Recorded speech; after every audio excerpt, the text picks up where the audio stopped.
Friends എല്ലാവർക്കും നമസ്കാരം. നമ്മുടെ ചാനലിലേക്ക് എല്ലാവർക്കും സ്വാഗതം. അപ്പോൾ കുറച്ച് ദിവസമായിട്ട് വീഡിയോ ഒന്നും ചെയ്യാൻ പറ്റിയില്ല. എൻ്റെ ഫോൺ കേടായിരുന്നു. ഞാൻ ഫോണിലാണ് വീഡിയോ ഒക്കെ എടുത്ത് എഡിറ്റ് ചെയ്ത് ഇടുന്നത് കേട്ടോ. അപ്പോൾ ഇപ്പോൾ ഫോണൊക്കെ റെഡി ആയിട്ടുണ്ട്. അതുപോലെ ജലദോഷം ആയതുകൊണ്ട് സൗണ്ടൊക്കെ കുറച്ച് മാറിയിട്ടുണ്ട്. അപ്പോൾ നിങ്ങൾക്ക് മനസ്സിലാവുമെന്ന് അറിയത്തില്ല. അപ്പോൾ ഇന്ന് വന്നിട്ടുള്ളത് ചേമ്പ് കറിയുടെ റെസിപ്പി ആയിട്ടാണ്. ആദ്യം നമുക്ക് അതങ്ങനെ തയ്യാറാക്കുന്നതെന്ന് നോക്കാം. നമുക്ക് വേണ്ടത്ര ചേമ്പ് കഷ്ണങ്ങളാക്കി മുറിച്ചിട്ട് വെള്ളവും ഒഴിച്ച് പച്ചമുളകും അതുപോലെ കുറച്ച് മഞ്ഞൾപ്പൊടി ഇട്ടിട്ട് അടച്ച് വെച്ച് വേവിക്കാം. ഇനി നമുക്ക് അരപ്പ് തയ്യാറാക്കാൻ കുറച്ച് തേങ്ങ, അതുപോലെ 1/4 ടീസ്പൂൺ മഞ്ഞൾപ്പൊടി, 1/2 ടീസ്പൂൺ മല്ലിപ്പൊടിയും കൂടി ചേർത്ത് കുറച്ച് വെള്ളവും കൂടി ഒഴിച്ചിട്ട് നന്നായിട്ട് അരച്ചെടുക്കാം. ഇനി നമ്മൾ അരച്ചെടുത്ത മിക്സ് നമ്മൾ വെന്ത് വന്നിരിക്കുന്ന ചേമ്പിൻ്റെ കഷ്ണത്തിലേക്ക് ചേർത്ത് കൊടുത്തിട്ട് നന്നായിട്ട് ഒന്ന് ഇളക്കി കൊടുക്കാം. നിങ്ങൾക്ക് വേണമെങ്കിൽ ചേമ്പിൻ്റെ കഷ്ണമൊക്കെ ഒന്ന് ഉടച്ചൊക്കെ കൊടുക്കാം. അപ്പോൾ കുറച്ച് കട്ടി ആയിട്ട് തോന്നും നമ്മുടെ ഗ്രേവിയൊക്കെ. അപ്പോൾ ഇനി നമുക്കത് അടച്ച് വെച്ചിട്ട് ഒന്ന് തിളച്ച് വരാൻ വെയിറ്റ് ചെയ്യാം കേട്ടോ. അപ്പോൾ നമ്മുടെ കറിയൊക്കെ ഇവിടെ തിളച്ച് വന്നിട്ടുണ്ട്. ഇനി നമുക്ക് കടുക് താളിക്കാം.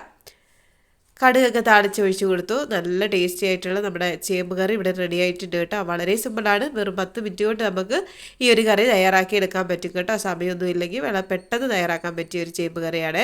അപ്പോൾ എല്ലാവർക്കും ഇന്നത്തെ കുഞ്ഞു വീഡിയോ ഇഷ്ടപ്പെട്ടെന്ന് വിചാരിക്കുന്നു. ഇഷ്ടപ്പെട്ടാൽ ലൈക്ക് ചെയ്യണം, ഷെയർ ചെയ്യണം, അതുപോലെ സബ്സ്ക്രൈബ് ചെയ്ത് സപ്പോർട്ട് ചെയ്യണേ. വീഡിയോ ആദ്യമായിട്ട് കാണുന്നവരുണ്ടെങ്കിൽ സ്കിപ്പ് ചെയ്യാതെ ഒന്ന് ഫുള്ള് കണ്ട് സപ്പോർട്ട് കൂടി ചെയ്യണം കേട്ടോ. അപ്പോൾ അടുത്ത നല്ലൊരു വീഡിയോ ആയിട്ട് വരുന്നോടം വരെ thank you for watching. Bye bye.